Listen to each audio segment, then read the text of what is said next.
Hello, this is Talon with Old Guy Stuff on Busy Corner Lane, and we're going to show you a few ideas that I had for some easy to make phone stands that don't require a lot of resources and don't require a lot of skill and doesn't require a lot of tools. So let us begin.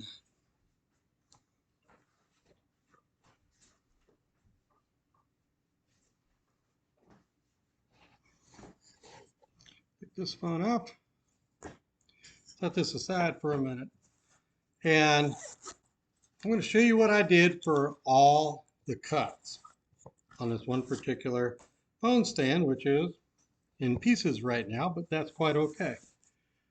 All right, so it kind of starts like this. I have this one piece of wood, okay? And this one's only maybe about 8 to 10 inches long. And on my saw, I cut down at an angle like this. And then I turned it all around. Slide that over. So this side is cut now. And I cut this side. And then I use the saw and I just move the wood to the side some, and I just cut over here about in the middle. And what that gives me is a trapezoid, which I use for all my bases for my phone stands, and a parallelogram. So this part is glued on afterwards, but I have a parallelogram and I have a trapezoid. Now, let's talk about the basics on these then. Did not use any screws or nails. Everything is glued and some dowels. These are 1/4 inch dowels. In here, I use 3/8 inch dowels. I probably should have used 1/4 inch on that. Um, the hardest thing was to do the clamping because I don't have a clamp that can actually do these angles good. And a lot of people making anything like this, they might not have all the tools that they want to have, and they have to try to be creative. So what I basically did was I took this piece here, which was a scrap from an old project, and this piece, which I had cut as my parallelogram, and I clamped them together, drilled into it so I could get the dowels into it. Then I glued it, I tapped the dowels into place, and then I clamped it down. And all that together made it pretty strong. Okay, so then this part, scrap, and a 1/4 inch dowel that I kind of shaved the sides down with sandpaper to make flat. And I put some glue on it and I clamped that end. That clamped pretty easy. And then I clamped this piece here, all the way to here. That went pretty good. Now, I did not wood dowel the bottom of it. Oh, I did. I know one of them I didn't do that. So I drilled 2/4 inch holes through here like that, just on my drill press. Okay. Um, and then I clamped this part together, held this into the drill press table, and then went down with this to go into this wood here so that I could um, tap those dowels into place with the glue on it already. And then I didn't actually get to clamp it good because I don't have a clamp that'll do those weird angles. But that held pretty solid, so it's pretty good.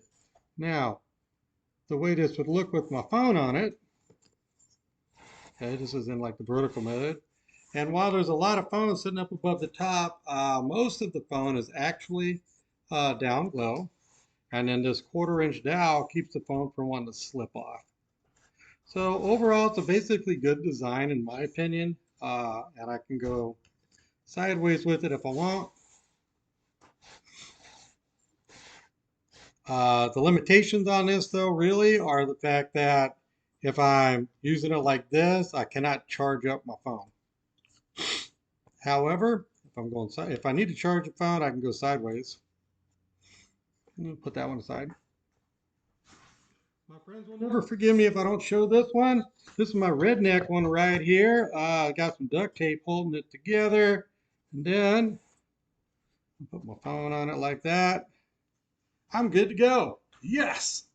Thumbs up to me. Okay, I'm just kidding. That's my redneck stand. I hope rednecks are not offended. They're usually pretty strong-willed, so they're probably not. All right.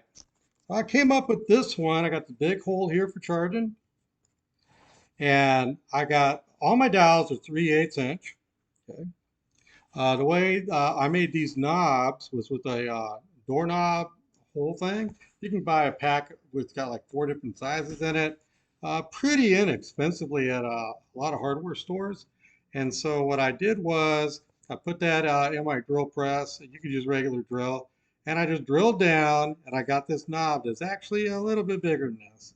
But then I just ran a my dowel into here actually, uh, 1/4 inch dowel because we made a 1/4 inch hole. Put that in a drill and I just let it spin with some sandpaper on the outside to get the size I wanted because I didn't want it too big. Okay, so that's how I basically did that. And then since I'm using 3/8 inch dowels on this, I did drill into this with a 3/8 inch bit. That way the knob part wouldn't want to slide at all, even if it wanted to come loose. I did glue this into place, but if it ever came loose, wouldn't want to just slide off. Okay, so I can use my phone in the vertical mode like this. I've got this area under here for putting the cords through, and I can go in this horizontal mode. Now then, what's really good about this particular setup, okay, is that we'll go with this one first. These can adjust and stick out. Okay? And because they can stick out, I can make the phone go flat. Okay? Now you might be thinking, why on earth would I want to do that? Well, perhaps I need to take a picture of a measurement of something, right? And I don't necessarily want to write it down. I just want to be able to take a picture of it,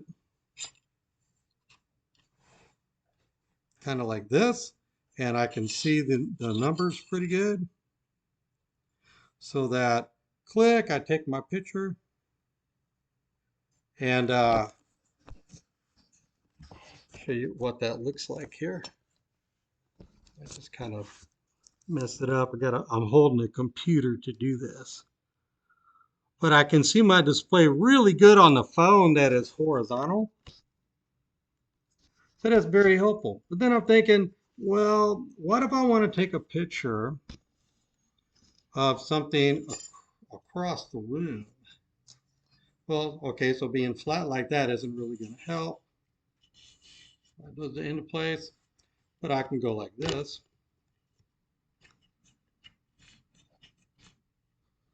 Now, that's not flat. So when you see the picture, like if I'm going across the room, this is just really show on the floor mostly. So I've got this piece right here. It goes through this top hole, and it's going to let me alter my position. I don't want to go past 90 degrees. In fact, I don't want to even hit 90 degrees because I don't want to, and I have a chance something might bump the table or whatever it's sitting on. But now I can do a picture like from way over here, like I gotta take a picture of me with somebody else, then I can do that. Okay. And then I can pull that back down. Pull it out. Now, what if I wanted to go in this landscape mode, right? Well, that's not going to help me out because this will go above it. So that's not going to help. So I put this hole in down here. And now I can do it like this. I can go for close to that 90 degrees if I want. So now, me and my friend that is not very thin can take a picture together. Well, I'm not very thin either. So this idea actually works really good for me, but the hardest part is getting this clamped down onto the base and glued. Okay. To me, that's the hardest part. So you'll notice that down here, I did put some dowels, and I managed to clamp this sideways like this with a big bar clamp. So I managed to clamp it like that, and then I got it up in my drill press like this, and I drilled down into it so that it would penetrate through here about an inch. And then I filled that area full of glue. I glued this part and that part, and then I set this down on here and I tapped it all into place until it was nice and solid. And I just left it for about 24 hours and it was good. So this idea worked really good for me. All right. Then I thought, well, you know what? I need to get one that's wider for my video capture box that I use with um, video recording gameplay for people in my family to play the video games.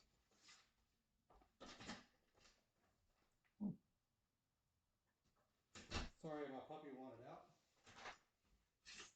You've seen him on the videos that's Aspen. Okay, so um, I had the smaller stands, the thinner ones, but this hung off a lot on the sides and I didn't like that. So I made a wider one. Now, I just went to the store and paid about $8 and got a 6 foot long 1x6. And I only used about 12 inches of it. And I did the cuts the same way I showed at the beginning, where I cut one side and then I turned it, cut the other side, and then I moved it over some, and then I cut in the middle of it. That's how I did for those cuts. Okay. But this works really good. Now, I didn't make these solid. Well, I did make these solid so that they wouldn't move around. Because I never want to go horizontal with this, because then I cannot see the display up top. And I don't want to try to go too vertical with it because the infrared sensor for my remote goes right down, aims right down here. So this works really good for this video capture device. This is called the ClearClick Video Capture Box Ultimate. And if you want to see the quality of the videos that come off of that, watch any of my longer videos that I've done since Christmas, because this is a Christmas present. Okay, so get to the one I did today. Now, I wanted one that I could take apart and put together really easily. It's very simple to make, and I can take it on trips. Because you got to admit, even though this is the smallest one here, that's not going to go in a suitcase good. There's always a chance that the glue might bust loose or something. You never know. Um, so I wanted something that could actually sit pretty flat. So I made this one. Okay, so it can fit in this little case. This is one of those travel amenity cases you get when you fly first class on a particular airline. And there's always a note in those that'll say, please don't throw this away. Find a way to reuse the case. So that's what I'm going to use this for. Okay, so here's what I've got going on with this. My trapezoid base has a 1/4 inch hole, and I really shouldn't have made the hole go all the way through. This is scrap wood, that's why you see this nasty messed up thing on the bottom. I don't really care.